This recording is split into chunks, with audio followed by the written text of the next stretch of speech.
안녕하세요. 이번 시간에는 지난 시간이요. 레버리지 분석. 우리가 지난 시간에 영업 레버리지, 재무 레버리지, 결합 레버리지, 그리고 자본 조달 분기점 이런 거 배웠잖아요. 그 관련된 문제를 풀어보겠습니다.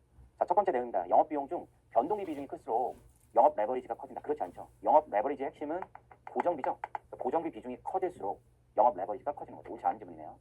레버리지라는 건 기회도 되지만 위험도 되는 거죠. 그래서 기업의 위험 레버리지가 크면 클수록 감소하는 게 아니라 증가하게 되죠.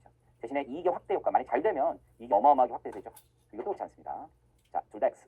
3번 가보겠습니다. 인건비가 높아질수록, 인건비가 높다는 얘기는 뭐예요? 이게 인건비라는 건 고정비 상태에 큰 거잖아요. 그렇죠? 사람 한 명 뽑는 게 쉬운 일이 아니잖아요. 고정비 되기 때문에. 저도 이제 직원들을 뽑을 때, 제가 우리 사무실에서 뽑을 때 한 명을 더 뽑으려면 이제 많은 생각을 하죠. 이 친구 급여가 연봉이 얼마인데 나가는데 매출은 지금 사람 부족한데 만약에 매출이 떨어지면 어떻게 될 거냐, 뭐 그런 고민들이 있잖아요. 그런 건 다 뭐와 관련된 겁니까? 영업 레버리지와 관련된 내용 중에 하나. 그러니까 재무 레버리지가 높아진다는 건 옳지 않죠. 영업 레버리지가 높아진다. 재무 레버리지는 매출의 변화율에 대한 영업이익 변화율을 나타내는 거다. 아니죠. 이게 재무 레버리지는 영업이익이 변동될 때 이자 비용 때문에 순이익이 얼마나 변동되느냐 이걸 얘기하는 거죠. 지금 얘기하는 건 영업 레버리지에 대한 얘기네요. 3번, 4번 둘 다 옳지 않습니다. 영업 고정비가 존재하면 도는 항상 1보다 크다. 영업 레버리지는 항상 1보다 크다. 고정비가 존재하기 때문에 우리가 공원 이익이 5보다 클 수밖에 없는 거야. 영업 이익보다 클 수밖에 없는 거죠. 이게 도이고 영업 레버리지고. 그래서 고정비가 존재한다면 여기 말하는 공원 이익이 영업 이익보다 크기 때문에 얘는 무조건 1보다 크다라는 결론이 나오는 거죠. 고정비가 0이면 영업 레버리지는 1일 수밖에 없죠. 둘은 일치하는 거죠. 이건 맞죠. 둘 다 맞네요. 자, 7번째 가보겠습니다. 자본 조달 분기점. X축, Y축 잘 기억해야 되겠죠. X축은 영업 이익이에요. 즉 어떤 자본 조달을 하더라도 영업 이익이 있고 주당 순이익이 있잖아요. 남의 돈을 쓰던 내 돈을 쓰던 어떤 게 더 유리하냐 뭐 이런 것들 얘기하는 거잖아요. 이때 이제 주당 순이익이 일치해지는 그 영업이익. 요거 자본 조달 분기점이죠. 이 자본 조달 분기점에서는 결국 이 초과 구간과 이 언더 구간으로 나눌 수 있고 이 초과 구간에서 부채를 쓰는 게 유리하다.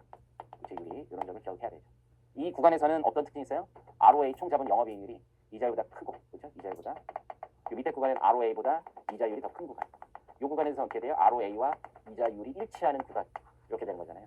자본 조달 분기점에서 영업이익률이 이자율과 동일하다. 이게 맞는 점이죠. 아주 중요한 개념입니다. 자본 조달 분기점을 초과하는 수준에서는 부채를 발행하는 것이 주당 이익을 더 높이는 방법 중에 하나죠. 이것도 맞는 질문이에요. 둘 다 맞습니다. 자, 저희 이제 예상 문제로 가보겠습니다. 자, 레버리지 분석에 대한 설명으로 옳지 않은 것은 고정비 부담으로 인한 손익 확대 효과, 이게 지렛대 효과, 레버리지 효과 맞죠. 영업 활동에서 발생하는 감가상각비, 이게 고정비잖아요. 이런 고정비를 중심으로 이익 변동성을 측정하는 것이 영업 레버리지. 영업 레버리지는 결국 자산을 많이 가지고 있고 감가상각이 많이 되면 높아지는 거죠. 재무 레버리지는 부채 의존도를 나타낸다. 이것도 맞네요. 고정비 비중이 클수록 레버리지 효과는 크게 나타나는 거지. 변동비라는 게 뭡니까? 매출액에 비례하는 거죠. 매출액에 비례하는 거니까 이건 좀 다릅니다. 옳지 않죠. 정답은 4번, 5번 되겠습니다. 5번. 자, 문제 2번 가보겠습니다. 다른 비용의 변동은 일정한데 영업 관련 고정비는 증가하고 이자 비용 감소합니다. 자, 우리 다시 한번 관리액의 손익계산서 그려볼까요? 매출 원가가 아니라 여기 변동비죠. 변동비. 제목이 헷갈렸어요. 변동비를 빼면 공원이익이 나오고 공원이익에서 고정비를 차감하면 영업 이익이 나오는 거잖아요. 그렇죠? 고정비는 증가하고 그 다음에 영업이익에서 우리 가정이 이자 비용만 존재하죠. 이자 비용을 빼면 세전순이익이 되는 거죠. 세전순이익 이렇게 됩니다. 그래서 고정비는 증가하고 이자 비용은 감소합니다. 이때 레버리지 효과를 분석한 것으로 옳은 것은 고정비가 증가했으니까 영업 레버리지는 올라가죠. 이자 비용이 감소했으니까 재무 레버리지는 감소하게 됩니다. 자, 매출의 변동액 대비 영업이익 변동률이 크게 증가한다. 맞죠? 이건 영업 레버리지가 올라갔기 때문입니다. 기업의 재무 위험이 증가하지는 않겠죠. 이자 비용이 떨어졌다. 그 부채를 많이 쓰고 부채를 많이 쓰고 그에 따라 이자가 많이 나가는 게 재무 위험이잖아요. 재무 위험은 감소했겠죠. 옳지 않습니다. 매출의 변동률 대비, 이 변동률 대비 순이익의 변동률이 반드시 크게 증가한다. 이것도 그렇지 않죠. 그렇죠? 왜냐하면 여기서는 올라가지만 여기서 떨어지니까 이것도 옳지 않고 재무 레버리지가 증가한다. 재무 레버리지는 오히려 감소했죠. 영업 위험이 감소한다. 아니죠. 고정비가 올라갔으니까 영업이익은 증가하게 되겠죠. 영업이익은 증가하죠. 자, 옳은 질문 1번밖에 없네요. 정답 1번입니다. 자, 3번 가보겠습니다. 레버리지에 대한 설명으로 옳지 않은 것은 자, 매출액 변화율과 영업이익 변화율의 관계, 즉 매출액이 변동될 때, 그렇죠? 영업이익이 얼마나 변동되느냐 이거죠. 이걸 우리가 영업 레버리지 놀이라고 얘기를 했었던 거고, 맞네요. 고정비 비중이 클수록 매출액 변화율에 대한 영업이익 변화율이 큰 것은 영업 레버리지라고 하는 거죠. 이자 비용이 있는 기업은 항상 레버리지가 재무 레버리지는 1보다 크죠. 고정비가 있으면 영업 레버리지는 항상 1보다 크고 이자 비용이 있으면 재무 레버리지는 항상 1보다 큽니다. 왜 그렇습니까? 재무 레버리지라는 게 영업이익을 분자로 하고 분모는 영업이익에서 이자 비용을 뺀 거죠. 이게 재무 레버리지입니다. 그러면 이자 비용이 존재하게 되면 무조건 영업이익이 더 크게 된 거죠. 그러면 1보다 클 수밖에 없습니다. 이 내용 맞는 거고요. 영업이익과 매출액 수준의 관계를 DFL로 재무 레버리지로 설명하는 건 아니죠. 이 관계는 돌로 설명하죠. 그래서 영업 레버리지로 설명합니다. 감가상각비가 많은 기업일수록 고정비가 많다는 얘기고 영업 레버리지도는 높게 나온다는 얘기가 맞는 점이죠. 정답 4번 되겠습니다. 자, 문제 4번 가겠습니다. 영업 레버리지 효과의 대상을 물어봤어요. 너무 쉽죠? 매출액하고 영업이익의 관계, 이게 영업 레버리지입니다. 정답 3번. 레버리지에 대한 설명을 옳지 않은 것은 결합 레버리지는 둘을 곱한 거죠. 이게 뭐 합이다 이런 걸로 잘 나와요. 시험 문제 합이다. 옳지 않은 거죠. 곱입니다. 곱. 고정비와 이자 비용이 존재하는 한 결합 레버리지는 당연히 1보다 크겠죠. 고정비가 존재하면 1보다 큽니다. 둘의 곱이니까. DFL 재무 레버리지도 이자 비용이 존재하면 1보다 크죠. 그 결과값은 당연히 1보다 크다. 1보다 크다라는 결과값이 나오겠죠. 맞습니다. 영업 레버리지는 매출액 변화율에 대한 주당이익의 변화율이 아니라 영업이익의 변화율이죠. 주당이익의 변화율까지 본 게 결합 레버리지죠. 그러니까 옳지 않죠. 자, 레버리지 곱이다. 요거 맞고 옳지 않고 3번이 옳지 않네. 타인 자본 의존도가 높을수록 부채를 많이 쓴다는 얘기, 이자 비용이 많이 나온다는 얘기, 재무 레버리지가 크다는 얘기 맞죠. 유형자산의 비중이 클수록 위험도가 증가하는 것을 영업 레버리지와 관련이 있죠. 그러니까 인건비 같은 거 씁니다. 우리가 레버리지 지금 레버리지 하는데 이 개념이 되게 중요해요. 인생 사는데도 그렇지 않겠어요? 이걸 안 쓸 수가 없어요. 그러니까 부자가 되고 싶다. 레버리지 쓰는 거예요. 어쩔 수 없어요. 내가 혼자서 벌어서 돈을 번다? 그건 좀 쉽지 않죠. 타인을 표현이 좀 그런데 이용해야 되는 거예요. 이용. 근데 그게 리스크로 있으니까 그렇죠? 이거 액션을 해야 된다. 액션. 이거 살지 말지. 사업을 한다는 건 그런 거잖아요. 사업을 한다는 게 결국은 물적시설, 타인, 인적시설, 타인을 고용해서 고정비를 태우고 그리고 그걸 차입을 일으켜서 재무 레버리지까지 일으켜서 태우는 거죠. 그래서 사람들이 재택한다라고 하는 게 대부분의 핵심이 뭐예요? 빚을 내서 투자한다 이거잖아요. 그게 적정하면 성공하면 대박 되는 거고 잘 안 되면 쪽박으로 가는 거고 리스크는 리턴이에요. 어쩔 수 없습니다. 자, 어쨌든 정답 3번입니다. 6번 재무 레버리지는 뭐에 대한 변화율을 나타내는 거죠. 영업이익과 주당순이익의 관계를 나타내는 게 당기순이익이 곧 주당순이익으로 나타내는 거예요. 정답 2번 되겠죠. 그 관계. 7번 보겠습니다. A회사 매출액, 변동비, 고정비, 이자 비용. 영업이익이 얼마가 되느냐 물어봤어요. 그럼 첫 번째 방식은 이거예요. 도를 이용하는 거죠. 현재 돌. 도를 이용하려니까 손익계산서가 필요해요. 매출액 100개 100억. 변동비는 매출액이 일정하게 발생하니까 변동비는 50억. 그럼 공원이익 50억. 고정비 30억이죠. 고정비 30억. 그러면 영업이익이 나오고 그 영업이익이 20억이 되는 거예요. 그럼 이런 상태에서 도를 계산해보면 영업 레버리지. 분자가 뭡니까? 공원이익이죠. 분모가 뭐가 됩니까? 영업이익이죠. 외우셔야 돼요. 공원이익 50개, 영업이익 20개. 이렇게 손익계산서 여러분이 자주 써서 하면 이 공식 조금 이해하기 좋아요. 2.5배. 공식이 기억이 안 난다. 그럼 이거 그대로 쓰세요. 요거는 하셔야 돼요. 그럼 어쨌든 공식에다가 곱해보면 2.5. 이게 매출액이 10% 증가하면 영업이익 25% 증가하면 감소하면 똑같고 매출액이 마이너스 20%가 되거든요. 100억에서 80억이니까 그러면 영업이익은 마이너스 50% 감소하죠. 그러니까 현재 영업이익이 20억이니까 50% 감소하면 10억 되겠죠. 정답은 4번 10억이에요. 근데 이거를 조금 다른 방식으로 한번 풀어볼 수 있어요. 요거까지 계산했어요. 매출액 80억이다. 변동비는 비율이 일정하잖아요. 50%. 40억 되겠죠. 공원이 40억, 고정비 일정하죠. 잠깐만. 이렇게 푸셔도 되고 이렇게 공식으로 하셔도 되고. 근데 저는 개인적으로 이 공식보다는 이 방식을 더 선호해요. 근데 공식을 운용하는 문제가 나올 수 있으니까 공식을 해본 거예요. 8번부터 10번까지 문제입니다. 지금 이거 가지고 우리가 볼 수 있는 거 첫 번째 변동 비율이 얼마다? 매출액 10000. 변동비 4천. 변동 비율 40%. 매출액에서 변동비 빼면 공헌 이익 6천. 공헌 이익에서 고정비 4천 빼면 그게 영업이익. 이익까지 나오는 거죠. 그래서 2천. 돌은 공헌이익 6천을 분자로 영업이익 2천을 분모로 3. 이자비용도 나왔을 때 이자비용을 빼면 2천. 이자비용 1,000이죠. 그러면 재무 레버리지 DF에 영업이익 2천. 영업이익 2천에서 이자비용 1,000 빼면 2가 되죠. 그러면 여기 3, 2. 결합 레버리지는 6 이렇게까지 나와요. 자, 정리한 거 문제 풀어보죠.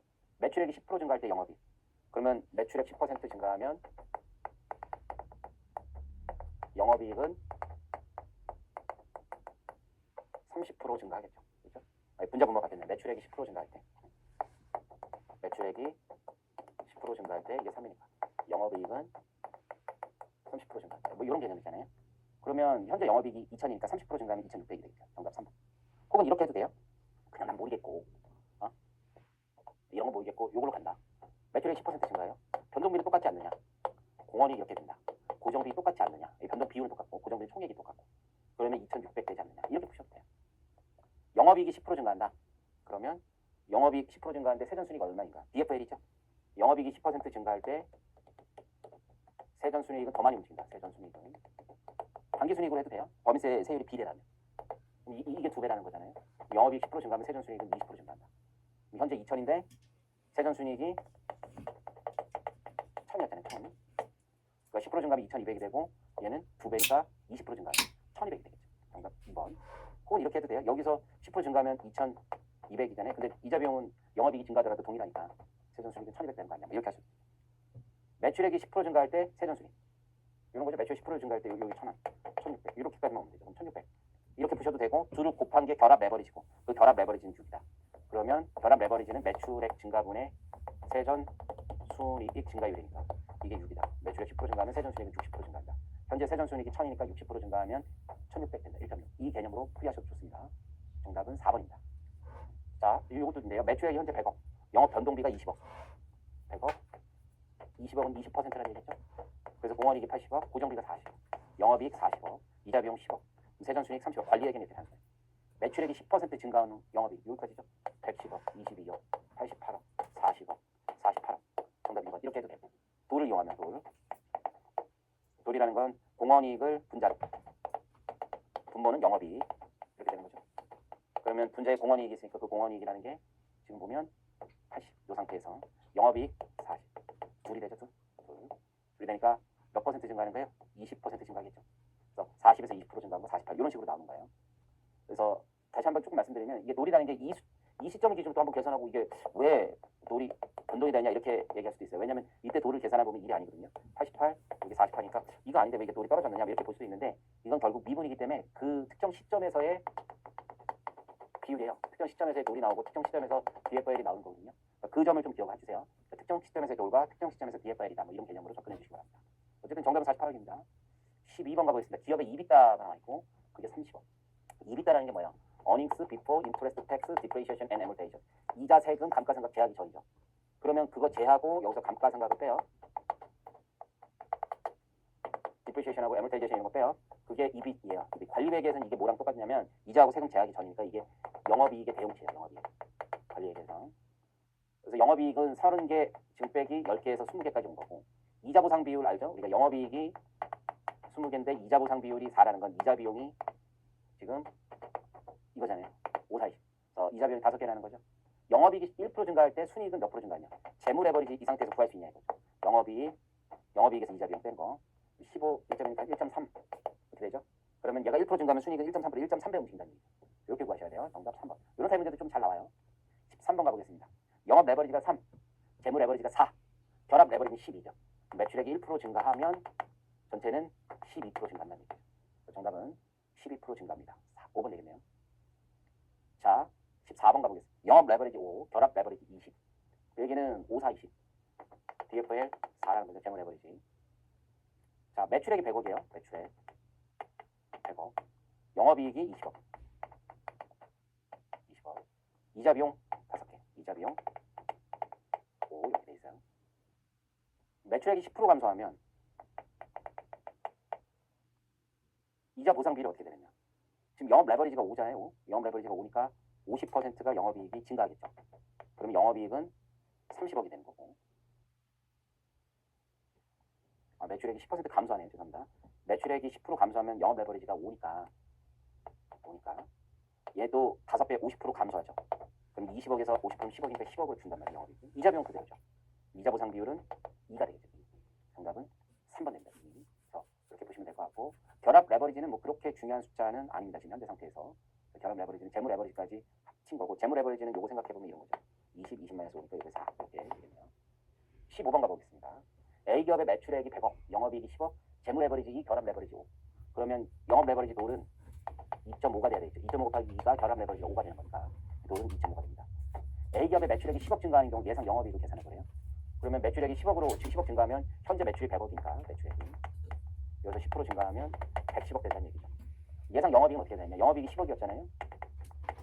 그러면 얘는 10% 증가할 때 25% 증가하는 거고 그러면 12.5억이 되는 거죠. 단순한 문제죠. 정답 3번 되겠습니다. 12.5억. 일일이 이렇게 해쳐도 되고 공식만 이용해도 됩니다. 16번 자본 조달 분기점. 한 4-5문제 우리 여기 연습 있고 나중에 실전 모의고사 이런 데서도 몇 문제 볼 텐데 제일 중요한 내용 중에 하나 무조건 나옵니다.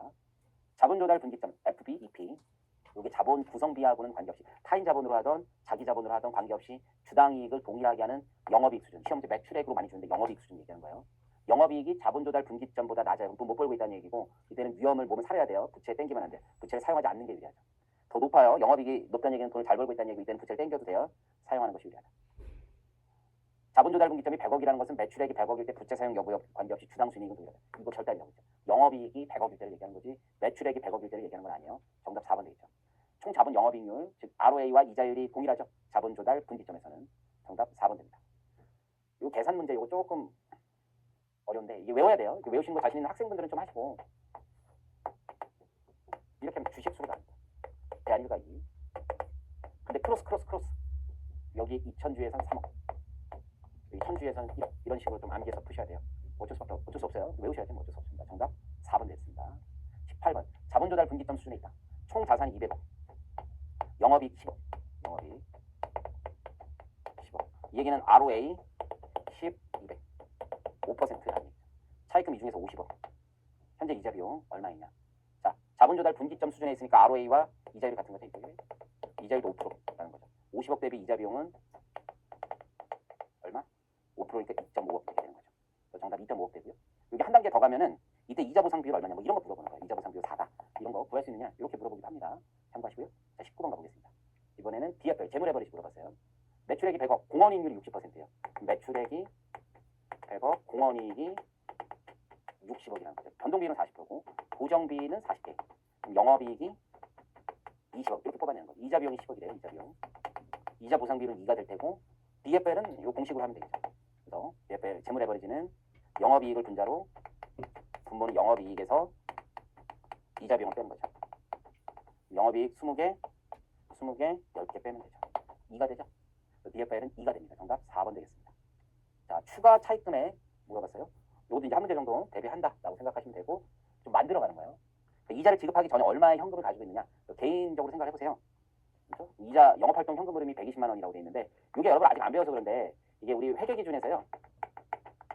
이게 오퍼레이팅 캐시플로우 영업활동 현금 흐름을 계산하게 돼 있거든요. 뒤에서 배우는데 어쨌든 그게 좀 같이 있어서 그래요. 그때 이자 지급액을 차감 후에 영업활동 현금 흐름을 계산해요. 그러니까 이자를 다 내고 나서의 현금 흐름이 100이라는 얘기예요. 그럼 이자 지급 전에 이자 지급 전 캐시플로우는 120만 원입니다. 근데 금융 목표 배율이 4배예요. 4배. 그 얘기는 난 이자 지급을 얼마까지는 할 수 있다는 거예요. 이자 지급의 4배를 벌고 있다는 얘기니까 30만 원까지는 이자 지급을 할 수 있다는 얘기예요. 근데 차입 이자율로 나누면 5%로 나누면 600만 원까지는 빌려도 되는 거죠. 6, 5, 30이니까. 600만 원까지는 빌려도 된다는 얘기예요. 요즘에 문제가 이런 게 나올 수가 있어요. 스트레스 테스트 할 때 이자율이 몇 프로다. 그럼 6%다라고 하면 그때는 6%의 평균 차입 이자율이 아니라 어쨌든 600. 그럼 대출금액이 그때는 감소할 테고 스트레스 테스트하면 대출금액이 감소해요. 기존의 차입금액이 400이니까 나는 200만 원을 추가로 론할 수 있다. 빌릴 수 있다. 이렇게 생각하시면 돼요. 정답은 이럴 때 200만 원 되겠습니다. 자, 이로써 이제 레버리지와 관련된 내용은 또 마무리하겠습니다. 이 영업 레버리지 이런 건 사실은 좀 학문적이에요. 재무 레버리지는 조금 그래도 실무적인 거고 자본 조달 분기점에 그나마 좀 더 가깝다 이렇게 생각이 됩니다. 근데 오늘 지금 배웠던 돌 그리고 DFL 뭐 이런 것들의 손익계산서, 관리회계형 손익계산서를 풀 줄 알아야 여러분들 한 서너 문제의 출발이 되는 겁니다. 뒤에 배우게 되는 우리 BEP 분석에서도 요 손익계산서 가지고 계속 풀 거거든요. 어쨌든 수고하셨고 요 내용 잘 기억해 주셨다가 다음 시간에 이어서 요 내용을 근간으로 출발해 보겠습니다. 자, 감사합니다.